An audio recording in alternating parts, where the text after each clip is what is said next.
Welcome to Divorce Explained. I'm Leanne Townsend, and I'm joined by my colleague, Steve Benmor. Today, our topic is high conflict personalities, strategies for surviving a divorce with one.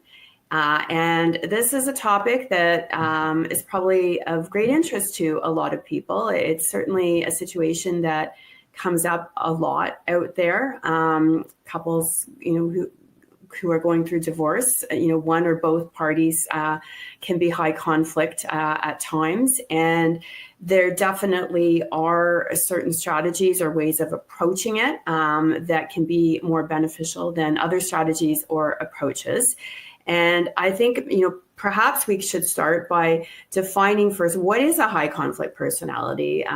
Because lots of people who don't like their ex may label them high conflict, but whether they are or are not, is, I guess, in the eye of the beholder in some regards. But in my experience, certainly cases where there's any type of abuse, just by the nature of there being an abusive spouse, that tends to make it more high conflict, and somebody who is an abuser, I would say it would be fair to categorize them as a high conflict personality. But there's still cases where you don't necessarily have abuse, but the parties are high conflict. So it's not, only cases of abuse. There just can be cases where, for whatever reasons of what's gone on in the marriage, emotions are high and the parties argue a lot. And so at the point where they reach out to Steve or I, they may be, in a high conflict divorce, or their personalities may have become more conflict oriented. But in those types of cases, there are things I think Steve and I can do to bring the conflict down and perhaps change what is a high conflict situation to a lower conflict situation. And that's something we can chat more about today. Yeah. And let me say, after over 30 years in this line of work, the word high conflict divorce, HCD, has become a category unto itself. The spouses will actually sometimes say to me, I'm in a high conflict divorce. Sometimes judges will write in their decision, this is a high conflict divorce. Rarely will people actually go beyond that and say, the reason is because the wife is such and such, or the husband is such and such. I think partly is because it's politically incorrect to actually point the finger. But let me start by simply saying, you do not want that label. You do not want to acquire that label. You do not want to fertilize that label. You do not want to support that label. Because if you are in that label, a number of bad things happen. Let's start with the obvious. You're not going to be healthy. You're going to be in a lot of strain, stress, distress. You probably will require therapy, maybe medication. So your health, physically and mentally, will not be good. Number two, your children will not do well. They will almost certainly suffer, not just during the divorce, for years into the future.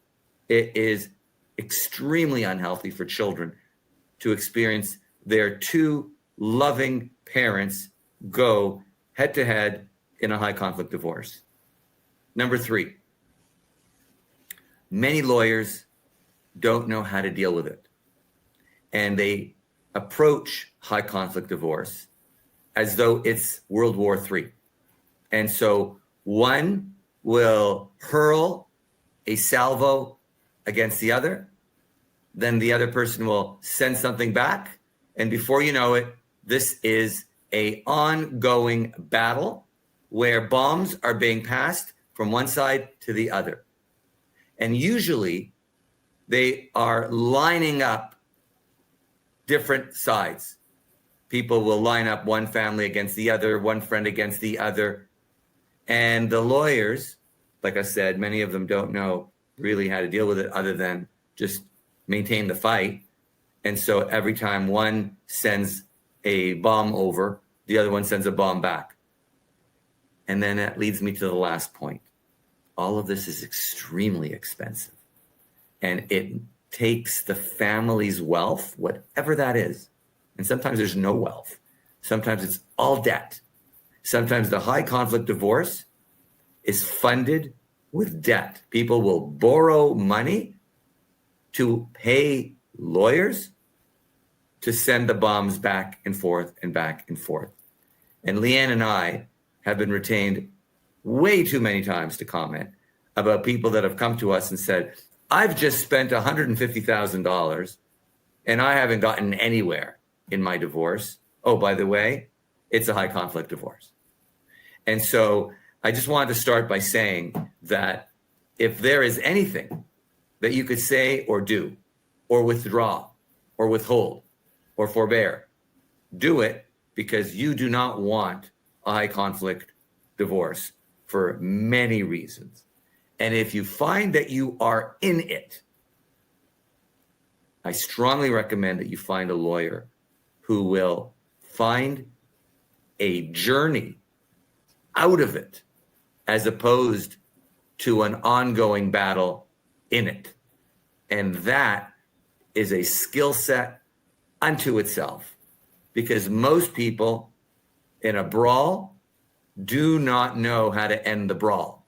They contribute to the brawl. In fact, they recruit other people into the brawl. And in this situation, this is not a barroom brawl. This is a family that created children together, that created happy memories together. And they, for whatever reason, need to exit this relationship. And even though one person or both might be looking for a fight, there is a way out if you use your brain and follow the good advice of good lawyers on how to disengage from the high conflict divorce. Yeah, and following Steve's point there, because that's such a good point. When somebody comes to me and they're in this type of situation, I want to get them to focus on the bigger picture and what is it that they really want? Because yeah, they love that, that correspondence exchange where the lawyers are, making attacks on their spouse and sometimes attacks at each other. Sometimes the lawyers even get into it and they're personally attacking each other. And, some clients love that. Like that letter, we really showed them. But my question would always be, did we really show them? Like, you just paid me to write this, 3-page letter that you want me to insult your spouse's lawyer. But what is that accomplishing really, other than insulting them? It's not often it's not accomplishing anything. So I want to try and get my clients to focus on the big picture. What is it from a legal perspective that they really want? And how can we best get that? And usually to best get that, you got to bring the conflict down, reduce the conflict, focus on what's best for the children. And often the most important piece of it is emotional regulation, because we work in a space, Steve and I, where it's very common to have clients and their spouses who are very emotionally dysregulated, and they are reactive. As soon as their spouse says or does something, they react and they want to fire something off right away. And teaching people or educating people about how to not react like that, how to regulate their emotions. And I'm not a therapist, so I'm not, the expert at that. So that's something a therapist can help somebody more with, but I can teach clients tools to not just react to something and to try to remove their emotion from the decision they're going to make and how we deal with something from a legal perspective. And often all it can take is one party disengaging, lowering the conflict level, and that will cause the other party to do so as well, because they can't fight anymore. They're trying to fight with this person who actually wants to be calm, wants to just move forward and get some results. And so that dynamic of fight has changed. And so just by being the party to look at the big picture, lower the conflict, you have the effect of causing the other party to end up doing that as well. And let me take the viewers to a little bit of the journey on how does somebody get, like if you woke up tomorrow and you go, I want a high conflict divorce. I know that's a silly ask, but let's pretend that's what you want. How do you get there? Well, because I can tell you, I've seen people do it where it was just a breakup. And that breakup somehow became a high conflict divorce. So I've seen it happen in slow motion. And one of the reasons is actually not anybody's fault, because we live in a world where we have law that deals with divorce. And the way the law operates is if you want to get a divorce, a lot of people think that you got to go to the law courts. Well, to go to the law courts, you can't just show up. You got to fill out some forms. And those forms are either an application or an answer. So it asks you, tell me about your history. Well, if you think about where people are at that moment in their life, they just decided, or their spouse decided to end the relationship. So one or both of them do not have a lot of positive things to say. This is not filling out a Valentine's Day card when things are good. This is actually now an invitation to tell your story. And some people think, in fact, the vast majority of lawyers and spouses going through divorce think when they fill out those forms, they need to explain all of the horrible things the other spouse did. Well, guess what happens? First of all, just as a side note, it's public record. So not only does your spouse read it and their lawyer read it, but it's public record. The entire world could read it. And your children, grandchildren, and great-grandchildren will forever have access to it because it's a public record, much like going to the library and reading an autobiography. But unlike a nice autobiography, which tells all the wonderful things that one parent did, this autobiography, written by the other parent, who's right now very upset, is telling a really negative story. When that person receives the description of themselves by the other spouse in such a negative light, what ends up happening is they treat them in kind. They file their own version. First of all, defending everything that they were accused of, and then accusing the other person of all of these horrible things. Now, if that isn't enough to create a high conflict divorce, that's just step one. Because now that you've said that and you've really pissed off the other side and the other side has really pissed you off, now you have to somehow go to the next level. And the next level generally follows the first step. It's not like you fill out the form and then you go, you know what, forget all of that. Let's now put all that aside and let's now be amicable. Oh no, because now every step after that is just building on that last step. And now you have bought yourself a high conflict divorce. And so I say to those people, don't do it. And if they say, but you know, she or he won't come to the table, I have to issue a court application. Okay, that's fine. Issue the court application. Say what you need, what you want. You don't necessarily have to take apart the other side and point out every possible error that other side has ever made. And a good lawyer will be able to say, I hear your pain. I hear the problems. But, you know, if we say all that, we're only going to exacerbate the process. Let's treat this application in court as an invitation to end your case, not to start your case. And I have found, actually, when done right, the person that has to bring an application because the other side is ignoring them or they're just in denial about the divorce, by starting the application and then serving it on them, and it's not something terribly rotten, just says, you know, we got to deal with the parenting, we've got to deal with support, we've got to deal with property division. And then we serve it on the other side. And under a cover letter that says, look, we've tried to engage you in a collaborative process.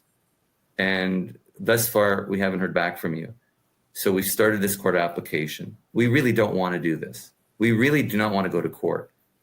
Would you consider instead of defending this court application, signing a mediation or a mediation arbitration agreement?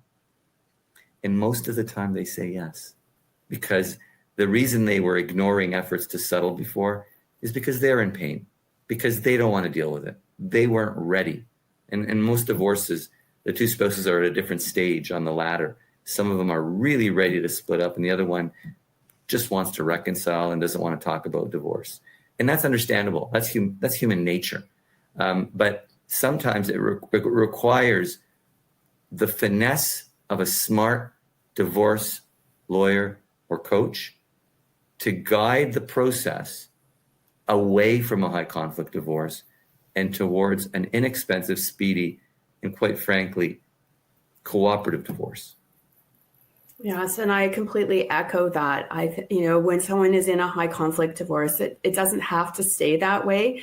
There are ways out if you hire the right family law lawyer, and if you're willing to, again, look at the big picture and just be the bigger person at times. And you're not being the bigger person because of your spouse, you're being the bigger person because of your children. Because for children, there's nothing worse than being in the middle of a high conflict divorce between the two people that they love. And a lot of the research shows that high conflict marriages and divorces have a far worse impact on children than divorces that are done more amicably and that don't involve the children. So if you don't want to do it for yourself, do it for your children. And there's definitely ways to navigate these situations and reduce the conflict. And I want to bring up in closing one last point you made, Leanne, about dysregulation. It's a fancy word, and we know what it means, and probably most of our viewers know what it means. But dysregulation is the opposite of regulation. And dysregulation is when our emotions are greater than our discipline. Our reactions are greater than our ability to rein it in and deal with it in a more sober and proper way. And that's the role of divorce lawyers and divorce coaches, but not all divorce lawyers and divorce coaches are able to assist a person who is emotionally reactive and dysregulated, lower the temperature. And so if you're watching this, you really do need to find the right support people. And we have seen too many people use the wrong support people. And I don't even mean professionals only. It could be the family member or the friend who is goading you along and cheerleading you and pushing you to gaslight the other side because they know that you've been wronged and they want to seem like they are on your side. And in closing, I just want to say, yesterday I was at a red light and I looked down at my phone, and before I knew it, what was a second became 10 seconds, became 20 seconds. And I started to lift my chin and look up, and I saw all the traffic moving. It had been moving for probably a few seconds. And I looked in my rearview mirror, and there was a whole row of cars behind me. Nobody honked. And I thought, that's interesting. They were patient. They were regulated. They could have honked. Well, find a divorce coach and a divorce lawyer that teaches you that when you can honk, you don't honk. You find patience. Because at the end of the day, once I started driving, I felt a sense of gratitude for the cars that were behind me that didn't honk. And you pay that forward, because the next time I'm at a red light and the guy in front of me doesn't drive because they're looking down at their phone, I'll try to remember not to honk. And that, in a family situation, is a lesson that is extremely valuable at times of family breakdown and divorce. So that's it for today's episode on high conflict personality strategies for surviving a divorce with one. Thank you, Leanne, and we will see our viewers next time. Thanks, everyone.